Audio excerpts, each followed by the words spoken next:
विनाश की गंदी नाली को ये विकास की गंगा बता रहे हैं। हिंदू धर्म आरएसएस बीजेपी के बनने के पहले था, है और रहेगा। बेईमानी करना बंद कीजिए। आप हमारा खून चूसते हैं टैक्स के रूप में। कोरोना हुआ, उससे पहले नोटबंदी हुई, जीएसटी हुई, धंधे का नुकसान हुआ। मैं दुकानदारों से पूछना चाहता हूं, कोरोना के दौरान जो नुकसान हुआ, सरकार ने आपको कितना मुआवजा दिया है, आपको कितना फायदा पहुंचाया है? जैसे एएनआई को बुला करके इंटरव्यू दिए थे, दिल्ली में ही पीएमओ में बैठ करके झूठ बोल लेते भरदम। आजकल पार्लियामेंट में भी आप यही कर रहे हैं। बीजेपी के वर्कर से पूछिएगा कि भाई पेट्रोल और डीजल इतना महंगा क्यों हो गया है? कहता नहीं तुमको समझ में नहीं आता है, मोदी जी देश के लिए बहुत अच्छा काम कर रहे हैं। प्रधानमंत्री जी ने पार्लियामेंट में खड़ा होकर के कहा था कि 2022 तक किसानों की आमदनी डबल हो जाएगी। अब 2022 तक आ गया है तो प्रधानमंत्री कहते हैं कि ये 2047 में होगा, और 2047 में हो सकता है, कहते हैं कि ये 2085 में होगा। जो घर का नहीं हुआ वो देश का होगा। जुबान चलाने और देश चलाने में फर्क होता है। किसी भी राज्य में चुनाव हो तो आप देखिए कि ये अपने खरीदे हुए टीवी चैनल के माध्यम से कोई ना कोई विवाद खड़ा करके देश की जनता को गुमराह करने की कोशिश करते हैं। ये वैलेंटाइन वीक चल रहा है, रोज डे से लेकर के वैलेंटाइन डे तक जाएगा। आज प्रॉमिस डे है। बेरोजगार नौजवानों की हालत यह है कि सरकार उसका प्रॉमिस नहीं पूरा कर पा रही है और वो अपने सरकार का प्रॉमिस नहीं पूरा कर पा रहे हैं। उनको कह दीजिए हमको जिसको वोट देना है देंगे, और यहां विकास हो रहा था, विकास होगा। पैसा तुम्हारे बाप का नहीं, हमारे टैक्स का पैसा है। विकास का प्रोजेक्ट किसी भी हाल में हम रुकने नहीं देंगे। हमारे जीवन की जो समस्याएं हैं जिससे हम रोज जूझते हैं वो है महंगाई। हमारे जीवन की समस्याएं हैं कि हमारे परिवार के नौजवानों को नौकरियां नहीं मिल रही है, वो है बेकारी। हमारे जीवन की समस्याएं हैं कि हम जिस भी काम धंधे में लगे हुए हैं, कोरोना के चलते, लॉकडाउन के चलते, गलत नोटबंदी के चलते, गलत जीएसटी के चलते आज वो कारोबार दम तोड़ रहा है। बहुत दूर तो नहीं है, आपके आसपास बहुत सारे बीचेज हैं। किसी भी सैक वाले से जाकर के पूछिए कि पिछले 2 साल में उनके साथ क्या हुआ है। जब थोड़ा सा धंधा चलना शुरू होता है तो प्रधानमंत्री का रात का 8 बजे वाला भाषण आ जाता है। भाइयों और बहनों, पता ही नहीं है कि ये इंसान इस बार क्या बंद कर देगा। ऐसी परिस्थिति में हमारे देश के जो लोग हैं, हम उनको नमस्कार भी कहते हैं, आदाब भी कहते हैं, गुड इवनिंग भी कहते हैं। मसला क्या है? मसला यह है कि हमारी अपनी एक पहचान है, वो अलग अलग हो सकती है, लेकिन वो पहचान हमने जानबूझ करके नहीं प्राप्त की है। वो पहचान हमको हमारे जन्म के साथ ही मिल जाता है। मान लीजिए मेरा नाम कन्हैया है, तो इसमें मेरा क्या है? क्या हमने जो है कहीं एप्लीकेशन दिया था क्या कि ऐसा कीजिए प्रभु कि मुझे बिहार में पैदा कीजिए और जो है हमें जो है कन्हैया नाम दिलवा दीजिए। जिस भी धर्म या भाषा के आप हों, जिस भी जाति या समुदाय के आप हों, उसमें आप पैदा हुए हैं और वो आपके हाथ में नहीं है। जो ही आप पैदा इस देश में होंगे, आपकी कोई ना कोई भाषा होगी, आपकी कोई ना कोई संस्कृति होगी, आपकी कोई ना कोई जाति होगी, आपका कोई ना कोई धर्म होगा। लेकिन लोकतंत्र के जिस महापर्व को हम सेलिब्रेट करते हैं, चुनाव चल रहा है। कल प्रधानमंत्री जी गोवा में झूठ बोलने के लिए आए थे, तो हमको उनका भाषण सुनकर के लगा कि झूठ ही बोलना है तो बिला वजह का जो है 8,500 करोड़ का रुपया का हवाई जहाज खरीदे, हजारों रुपया जो है खर्च करके गोवा आए, और गोवा आए तो 2 घंटे तक गोवा के लोग परेशान रहे। जिस मांडवी ब्रिज का वो जिक्र कर रहे थे, जिस न्यू जुआरी ब्रिज का वो जिक्र कर रहे थे, जो अभी बना नहीं है, गलती से स्कूटी लेके नहीं चल जाइएगा, गिर जाइएगा उसमें, अभी भी वो अधूरा ही है। जो वादे 2011 में किए गए थे वही वादे 2022 में भी किए जा रहे हैं, उसमें मैं बाद में बात करूंगा। तो हमको लगा कि प्रधानमंत्री जी झूठ ही बोलना है, गोवा का नहीं जाने की क्या जरूरत है। जैसे एएनआई को बुला करके इंटरव्यू दिए थे, दिल्ली में ही पीएमओ में बैठ करके झूठ बोल लेते भरदम। आजकल पार्लियामेंट में भी आप यही कर रहे हैं। मैं उस पूरे भाषण में एक जो सबसे इंटरेस्टिंग चीज है वो आपसे साझा करना चाहता हूं। मैंने अपने राज्य का नाम लिया, अपने जिले का नाम लिया। हमारा गोवा के इतिहास के साथ सच वाला, प्रधानमंत्री जी वाला नहीं। वो देश के किसी कोने में जाते हैं, अपना रिश्ता वहां से निकाल लेते हैं। मैं आपको सचमुच एक हिस्ट्री बताता हूं कि हमारे इलाके के नौजवान गोवा लिबरेशन मूवमेंट में शामिल होने के लिए आए थे। और ये जो साहब हैं, ये एक बार झूठ बोलते बोलते ये बोल दिए कि प्रधानमंत्री हम भी शामिल हुए थे 7.5 साल की उम्र में। झूठ का कोई सर पैर नहीं होता है। और उसी झूठ की कड़ी में इन्होंने कहा कि नेहरू जी नहीं चाहते थे कि गोवा आजाद हो जाए। मैं आप सब लोगों से जानना चाहता हूं, आप गोवा के लोग हैं, अगर नेहरू जी नहीं चाहते थे कि गोवा आजाद हो जाए तो गोवा आजाद हुआ। गोवा आजाद होने के बाद यहां चुनाव हुआ। चुनाव जब हुआ, कांग्रेस जीती थी कि बीजेपी जीती थी? कांग्रेस ही जीती थी ना, मैं ठीक बोल रहा हूं? जो पार्टी जीती, जिस पार्टी को यहां के लोगों ने आशीर्वाद दिया, उसके काम को और उसके इतिहास को भुला दिया जाए। और जो अभी आए हैं और वो कह रहे हैं कि गोवा का इतिहास 2011 से ही शुरू हुआ है, इस इतिहास को आप मानेंगे? उसी तरह से 1980 में बीजेपी बनी, 2014 में फुल मेजॉरिटी मिला, और वो कह रहे हैं कि भारत का इतिहास 2014 से ही शुरू हुआ है। मैं कहता हूं, चाहे आप धर्म की बात कर लीजिए या देश की बात कर लीजिए, हिंदू धर्म आरएसएस बीजेपी के बनने के पहले था, है और रहेगा। बेईमानी करना बंद कीजिए। भारत देश जो सभी धर्म के लोगों का देश है, जिस देश का अपना एक संविधान है, वो देश आपसे पहले था, है और रहेगा। आप बेईमानी करना बंद कर दीजिए। मसला क्या है? मसला यह है कि आप में से बहुत सारे लोगों ने हाथ की सफाई देखी होगी, जादूगर की। मैं अपने बचपन का एक अनुभव आपको सुनाता हूं। मैं स्कूल से लौट रहा था तो चौराहे पे नुक्कड़ पर एक जादूगर जादू दिखा रहा था। उस जादूगर ने जादू में यह दिखाया कि उसने कागज से नोट बनाया। मैं बहुत खुश हो गया। यह जादू मुझे भी सीखना है। पढ़ने की क्या जरूरत है? सारा कॉपी और किताब के जितने पेज हैं सबको नोट में बदल देंगे। जादू खत्म हुई और वही जादूगर जो पब्लिक जमा थी उससे पैसा मांगना शुरू कर दी। वो मेरे पास भी आया, बोला निकाल बचवा कुछ। हमने कहा मेरे पास सिर्फ कागज है, आप कहें तो मैं अपनी कॉपी दे देता हूं, आप नोट बना लीजिएगा, क्योंकि आपको तो कागज से नोट बनाने के लिए आता है। बोला बच्चा हो, बड़े होगे तो समझ जाओगे। बड़े हो गए, समझ में आ गया है। ये कहते हैं कि हम गोवा में 5,000 करोड़ का इन्वेस्टमेंट लाएंगे। आप 5,000 करोड़ का इन्वेस्टमेंट लाएंगे, आप देने वाले हैं। अरे आप कौन होते हैं देने वाले? आप हमारा खून चूसते हैं टैक्स के रूप में। कोरोना हुआ, उससे पहले नोटबंदी हुई, जीएसटी हुई, धंधे का नुकसान हुआ। मैं दुकानदारों से पूछना चाहता हूं, कोरोना के दौरान जो नुकसान हुआ, सरकार ने आपको कितना मुआवजा दिया है, आपको कितना फायदा पहुंचाया है? कहते हैं कि हॉस्पिटैलिटी बिजनेस को बढ़ावा देने के लिए 5 लाख करोड़, मुंह ही तो है, कुछ भी बोल देंगे, बोलने में थोड़ी टैक्स लगता है। 5 लाख करोड़ का पैकेज लेकर के आए हैं। एक तो पैकेज से ज्यादा घपला और कुछ नहीं होता है। जो नौजवान बीटेक किया है, एमबीए किया है, नौकरी के लिए जब इंटरव्यू देने के लिए जाता है तो एचआर वाले कहते हैं कि आपको हम पैकेज देंगे। सरकार भी कहती है हम आपको पैकेज देंगे। और पैकेज में होता क्या है? पैकेज में एक्चुअली यह बात भुलाने की कोशिश की जाती है कि आपके हाथ में कितना पेमेंट दिया जाएगा। 5 लाख करोड़ का आप पैकेज दे रहे हैं, ग्राउंड पे क्या हो रहा है? इससे पहले भी आपने जो है 1 लाख करोड़ का पैकेज दिया, उससे पहले भी आपने 30 लाख करोड़ का पैकेज दिया।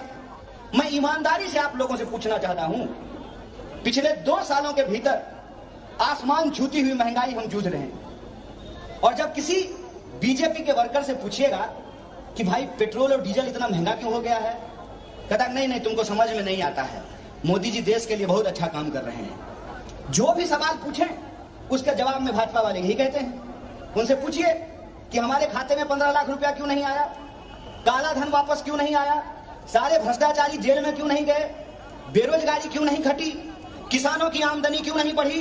2022 में हम लोग खड़े हैं, प्रधानमंत्री जी ने पार्लियामेंट में खड़ा होकर के कहा था कि 2022 तक किसानों की आमदनी डबल हो जाएगी। अब 2022 तक आ गया है तो प्रधानमंत्री कहते हैं कि ये 2047 में होगा, और 2047 में हो सकता है कहते हैं कि ये 2085 में होगा। ये लगातार जो है झूठ बोलते जा रहे हैं। उनके समर्थक से आप प्रश्न कीजिए तो कहेंगे नहीं तुम लोगों को समझ में नहीं आता, तुम लोग सरकार के विरोधी हो इसीलिए तुम समझते नहीं हो। मेरी एक भाजपा समर्थक दोस्त है, हर सवाल के जवाब में जब वो कहती थी ना, हम बोले देखो बहन, हमको लगता है कि हम नहीं समझ पा रहे हैं, तुम खूब समझते हो, और मैं भगवान से दुआ मांगता हूं कि तुमको नरेंद्र मोदी जैसा पति मिल जाए। गुस्सा हो गई क्योंकि बात सच्चाई पे आ गई। वो समझ गई ये तो हमको जसोदाबिन बनाने के चक्कर में है। जो घर का नहीं हुआ वो देश का होगा। जुबान चलाने और देश चलाने में फर्क होता है। 7 साल से आप प्रधानमंत्री हैं, 8वां साल शुरू हो गया है। 7 साल से आप प्रधानमंत्री हैं और हर सवाल के जवाब में ये नेहरू के पास चले जाते हैं। अरे नेहरू जी चले गए, नेहरू जी को जो करना था वो कर गए, और नेहरू जी ने जो देश के लिए किया वो देश के लोगों को याद है। आप बताइए कि आप क्या किए हैं। ये चाहते हैं कि देश के लोगों के जो बुनियादी सवाल हैं, रोजी रोटी, कपड़ा, मकान, शिक्षा, स्वास्थ्य, सड़क, बिजली, पानी, इस पे बात नहीं हो।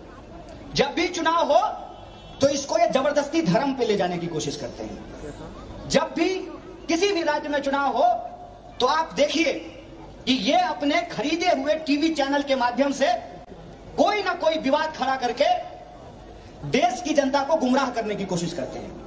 और जो वादा इन्होंने खुद किया था, ऐसा तो नहीं है ना कि बीजेपी का घोषणा पत्र नेहरू जी छपवा के बंटवा देते हैं, ऐसा तो नहीं है ना। भाजपा के लोग जो आपसे वोट मांगने के लिए आ रहे हैं तो उसका घोषणा पत्र तो बीजेपी ही छपवाई है ना, कहीं कांग्रेस के लोग तो नहीं छपवा करके बंटवा दिए हैं भाजपा के नाम से। प्रधानमंत्री जो भाषण देते हैं वो तो भाजपा ही लिख के देता होगा ना। ऐसा तो नहीं है कि प्रधानमंत्री का भाषण कांग्रेस वाले बदल देते हैं। प्रधानमंत्री अपने ही मुंह से बोले थे ना कि हर साल 2 करोड़ नौकरी देंगे, बोले थे कि नहीं बोले थे? आपके खाते में 15 लाख रुपया आएगा, किसानों की आमदनी दुगुनी की जाएगी, ये सब प्रधानमंत्री के शब्द हैं। कल प्रधानमंत्री आए तो कल भी यही बात दोहरा रहे थे कि गोवा गोल्डन हो जाएगा, गोवा का फुल फॉर्म बता रहे थे। गोवा गोल्डन कैसे होगा ये तो बताइए। पहली बार गोवा में सबसे ज्यादा बेरोजगारी है 50 साल में। इतनी ज्यादा बेरोजगारी कभी नहीं थी। और आंकड़े बताते हैं कि 25,000 नौजवानों ने आत्महत्या कर ली। क्या कैसे नहीं कर लेगा मुझे बताइए। ये वैलेंटाइन वीक चल रहा है, रोज डे से लेकर के वैलेंटाइन डे तक जाएगा। आज प्रॉमिस डे है। बेरोजगार नौजवानों की हालत यह है कि सरकार उसका प्रॉमिस नहीं पूरा कर पा रही है और वो अपने सरकार का प्रॉमिस नहीं पूरा कर पा रहे हैं। लड़की पूछती है कब ब्याह होगा, शादी कब मनाओगे? वो कहता है जब नौकरी मिलेगी। बोला पिछले 4 साल से यही बोल रहे हो कि जब नौकरी मिलेगी तो शादी मनाएंगे। तो बोला पिछले 4 साल से वैकेंसी ही नहीं आ रही है, ना वैकेंसी आ रही है, ना नौकरी मिल रही है, ना शादी हो रही है। क्या वैलेंटाइन डे मनाएगा लोग? ये स्थिति है कि घर के अंदर 1 लोग कमाने वाला है, 5 लोग 7 लोग खाने वाला है। ऐसा नहीं है कि वो पढ़ा लिखा नहीं है। मैं आपको एक आंकड़ा बताता हूं कि हर साल देश में 5 लाख लोग इंजीनियरिंग करते हैं, बीटेक करते हैं। ऑलरेडी जिस देश में 5 लाख लोग हर साल इंजीनियरिंग कर रहे हो, वहां पे प्रधानमंत्री के स्कीम लेकर के आते हैं, स्किल इंडिया। हम इंडिया को स्किल दिलाएंगे। अरे महाराज, इंडिया के पास ऑलरेडी बहुत स्किल है। स्किल ले लेके हम लोग बैठे हुए हैं। आप ये बताइए कि आप इंडिया को जॉब कब दिलाएंगे, आप नौकरियां कब दिलाएंगे? जॉब की हालत यह है कि सरकारी सेक्टर में कोई स्टेट ऐसा नहीं है, गोवा को छोड़ दीजिए क्योंकि यहाँ कुल पॉपुलेशन ही 15 लाख है। हर स्टेट में 5 लाख 10 लाख पोस्ट खाली है, सरकार उस पर वैकेंसी नहीं निकालती है। अगर गलती से वैकेंसी निकल जाए तो एग्जाम नहीं लेती है। एग्जाम अगर हो जाए तो क्वेश्चन पेपर लीक हो जाता है। आप सब आपने देखा होगा कि हमारे देश की पुलिस जो हमारे ही टैक्स के पैसे से वेतन लेती है, और हमारे देश घर के बच्चे जब नौकरियों के लिए सड़क पे उतरते हैं तो उनके ऊपर डंडा चलाती है। आपने देखा होगा कि इस देश के भीतर किसान सड़क पे बैठ करके 1 साल तक इंतजार करते रहे, प्रधानमंत्री के मुंह से एक शब्द नहीं निकला। और जब उत्तर प्रदेश और पंजाब का चुनाव आया तो प्रधानमंत्री माफी मांग करके किसान बिल वापस करा दिए। मैं कहता हूं कि भाजपा को किसी भी प्रकार से सिर्फ चुनाव जीतने से मतलब है, इसीलिए वो चाहते हैं कि चुनाव के अंदर लोगों के सवाल गायब हो जाएं और समाज का धर्म के आधार पर पोलराइजेशन किया जा सके, धर्म के आधार पर ध्रुवीकरण किया जा सके। मैं होंडा की एक एक जनता से, भाइयों से, बहनों से, नौजवानों से यह अपील करना चाहता हूं कि 5 साल में एक बार चुनाव होता है, इस मौके को गवाइए मत। जब आप सड़क पार कर रहे होते हैं उस वक्त आपका दिमाग अगर कंफ्यूजन में होगा तो एक्सीडेंट हो जाएगा। आप किसी चौराहे पे पहुंचे हैं, आपको लेफ्ट घूमना है कि राइट घूमना है, इसका अगर आप निर्णय नहीं कर पाएंगे तो एक्सीडेंट कर जाएगा। 5 साल के बाद इलेक्शन हो रहा है, इसीलिए मैं खास करके अपने नौजवान दोस्तों से अपील करना चाहता हूं, अपने दिमाग में कोई कंफ्यूजन मत रखिए और आप ये नहीं सोचिए कि कांग्रेस पार्टी हमारे लिए क्या नहीं की। आप ये सोचिए कि 2011 से कांग्रेस पार्टी पावर में नहीं है। लगातार बुनियादी सवालों को लेकर के हम लोग सड़कों पे उतर रहे हैं। हम आपसे आपका साथ चाहते हैं, हम आपसे आपका साथ चाहते हैं कि ये लड़ाई हमारे भविष्य की लड़ाई है। और आपको मैं सिर्फ ये अपील नहीं कर रहा हूं कि आप वोट कीजिए, मैं आपसे कह रहा हूं आप वोट कीजिए ही कीजिए, आप हमारा सपोर्ट भी कीजिए, क्योंकि हमारी लड़ाई इस देश में डेमोक्रेसी को बचाने की लड़ाई है। और डेमोक्रेसी की यह लड़ाई सिर्फ एक पार्टी की जिम्मेवारी नहीं है, एक संगठित समाज के तौर पर, जो समाज हम सबका है, हिंदुओं का है, मुसलमानों का है, सिखों का है, ईसाइयों का है, उस समाज के नागरिक के तौर पे आप हमारा समर्थन कीजिए। आप घर घर जाइए और अपने सवालों को लेकर के लोगों को बताइए। आज जो हमारे समस्याएं हैं उन समस्याओं के बारे में बात कीजिए और जो हमारे बुनियादी सवालों को गुमराह करने की कोशिश करते हैं उनको पर्दाफाश कीजिए। और गोवा के बारे में जो झूठ बोला गया है प्रधानमंत्री के द्वारा, उस झूठ का पर्दाफाश कीजिए और बताइए कि पिछले 10 सालों में बीजेपी ने कांग्रेस इस देश के अंदर सिर्फ कांग्रेस को गाली देने के अलावा क्या काम किया है, समाज को बांटने के अलावा क्या काम किया है, धार्मिक झगड़े लगाने के अलावा क्या काम किया है। और ये प्रश्न पूछिए कि कहां है नौकरी, कहां है बिजनेस, कहां है विकास।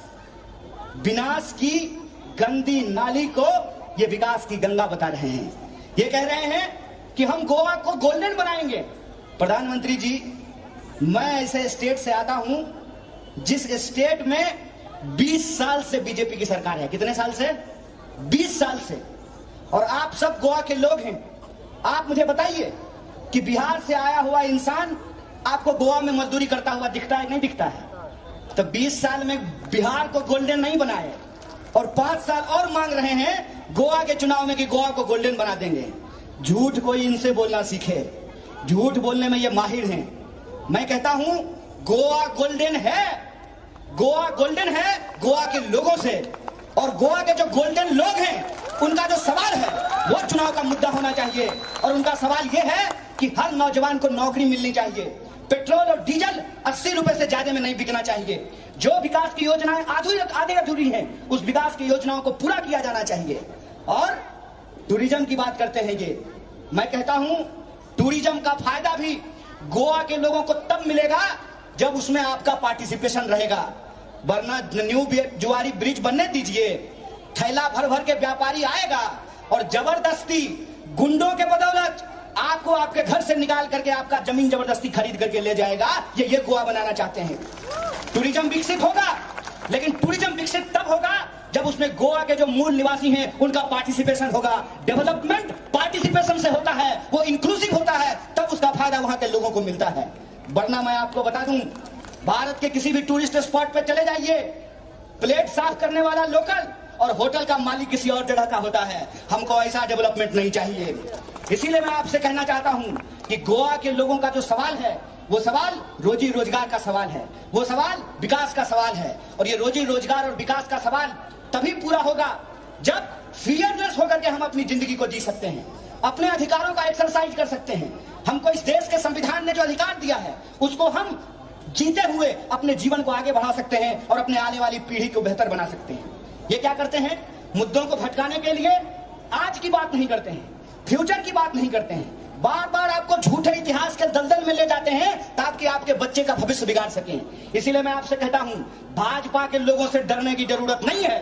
भाजपा के लोग आजकल गोवा चुनाव प्रचार में घूम घूम करके वोटर को डरा रहे हैं, उनको धमका रहे हैं और कहते हैं कि डबल इंजन की सरकार नहीं रहेगी तो डेवलपमेंट का प्रोजेक्ट रुक जाएगा।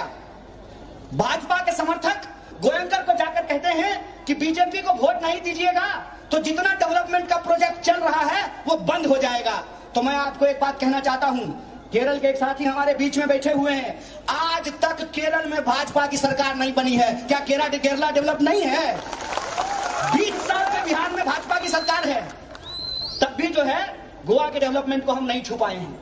ये जो लोग डरा रहे हैं उनको कह दीजिए हमको जिसको वोट देना है देंगे, और यहाँ विकास हो रहा था, विकास होगा। पैसा तुम्हारे बाप का नहीं, हमारे टैक्स का पैसा है। विकास का प्रोजेक्ट किसी भी हाल में हम रुकने नहीं देंगे। ये कहते हैं कि भाजपा को वोट नहीं दीजिएगा तो विकास कार्य रुक जाएगा, डबल इंजन की सरकार बनाइए। साहब, इस महंगाई में जहां पेट्रोल 100 रुपये लीटर बिक रहा हो, वहां जब घर में 2 कार चलाना मुश्किल हो तो 2 इंजन वाली सरकार चलाना भी मुश्किल होता है। एक तो प्रधानमंत्री और दूसरा कह रहे थे मुख्यमंत्री, और मुख्यमंत्री के बारे में प्रधानमंत्री जी ने कहा कि ये तो अपने आप को मुख्य मित्र कहते हैं। सही बोले प्रधानमंत्री जी, आप सचमुच प्रधानमंत्री और मुख्यमंत्री की सरकार नहीं चला रहे हैं, आप अपनी मित्रों की ही सरकार चला रहे हैं। देश का नाम लेते हैं और दोस्तों देश की संपत्ति बेचते हैं। इसीलिए मैं गोवा के तमाम साथियों से आग्रह करना चाहता हूं कि कोई कंफ्यूजन नहीं रखना है।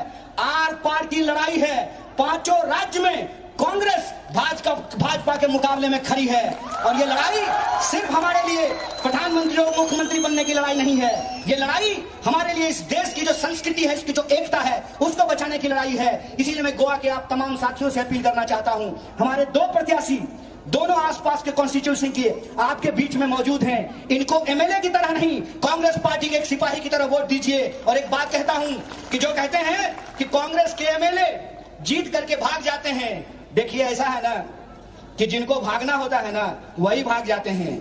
जिनको आज देश बचाने के लिए लड़ना है वो एड़ी टिका करके कांग्रेस में टिके हुए हैं, और जो बाहर थे वो भी कांग्रेस में आ गए हैं, क्योंकि हम इस देश से प्यार करते हैं। हमारे लिए राजनीति का मतलब जनता के हक और अधिकार के लिए लड़ना होता है। और लड़ाई का जहां तक संदर्भ है तो मैं आखिरी बात बोलकर अपनी बात खत्म करना चाहता हूं कि जो कांग्रेस पार्टी इस देश की आजादी के लिए लड़ी थी, वही कांग्रेस पार्टी इस देश की आजादी को बचा सकती है। इसीलिए आप अपने जीवन में जब जो भी निर्णय लेते हैं तो आप अनुभव पे भरोसा करते हैं।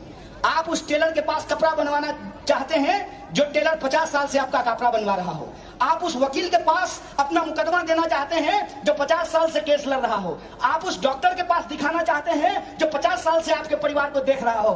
आप अपने निर्णय को लेकर के अनुभव पे ध्यान देते हैं। अंग्रेजी में एक कहावत कही गई है, there is nothing before experience. Congress party को देश चलाने का अनुभव है, कांग्रेस पार्टी को गोवा चलाने का अनुभव है। आपने एक नए ड्राइवर के हाथ में गाड़ी देकर के देख लिया, ये न्यू जुआरी ब्रिज से उसको पानी में गिरा दिया है। इस नए ड्राइवर को सीट से हटाइए, एक्सपीरियंस देश के चलाने वाले जो कांग्रेस के सच्चे सिपाही हैं उनका समर्थन दीजिए। और एक आखिरी बात बोल करके कहते हैं, जाके पैर न फटे विवाई, वो का जाने पीड़ पड़ाई। जो औरत बच्चा पैदा करती है उसको पता होता है कि प्रसव की पीड़ा क्या होती है। इसीलिए मैं आपसे कह रहा हूं कि हम लोग कांग्रेस पार्टी के कार्यकर्ता इस देश से मोहब्बत करते हैं, इस देश को बनाने में हमारी पार्टी का योगदान है। और जिस नेहरू को ये गाली देते हैं, अगर वो नेहरू नहीं होते तो देश का ये स्वरूप नहीं होता।